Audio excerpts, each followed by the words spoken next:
Voilà quelques réflexions personnelles sur la situation en Ukraine. Je prétends pas être un fin géopoliticien, loin de là. Je me suis contenté d'observer la situation, avec mes yeux, qui ne sont pas des yeux d'aigle, mais qui sont les seuls que la Providence m'a donnés. Libre à qui le souhaite, bien entendu, de me traiter de poutiniste, je demanderai simplement à ces bonnes âmes de prouver le contraire de ce que j'avance.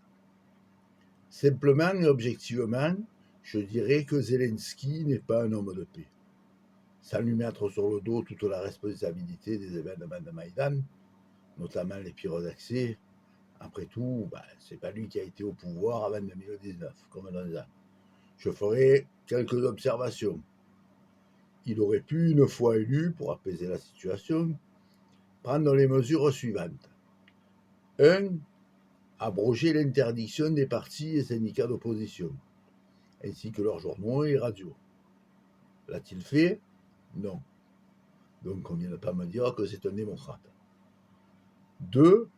Tout en concernant comme langue officielle l'ukrainien, c'est un peu logique en Ukraine, assouplir la loi et laisser tout de même un statut aux Russes, qui était parlé, n'oublions pas, par une grande partie de la population, notamment à l'est du pays, dans le Donbass, et abroger les mesures discriminatoires à l'égard des russophones, notamment le droit élémentaire de parler leur langue maternelle.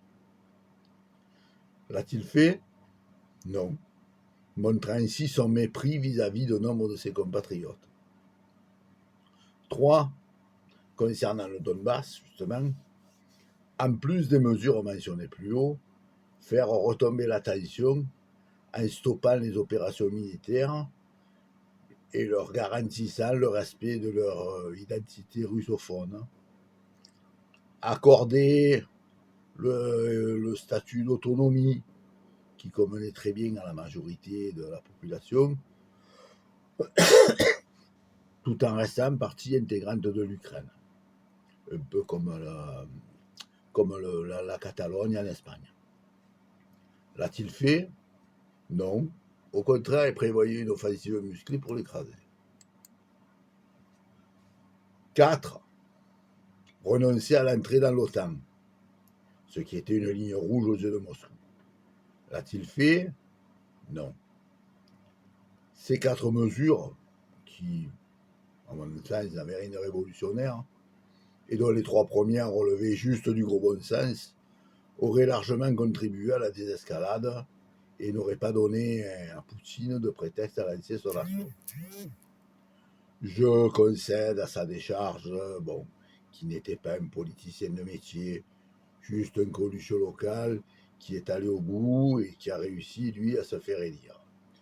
Et qui s'est certainement fait manger le cerveau par les faucons occidentaux, notamment.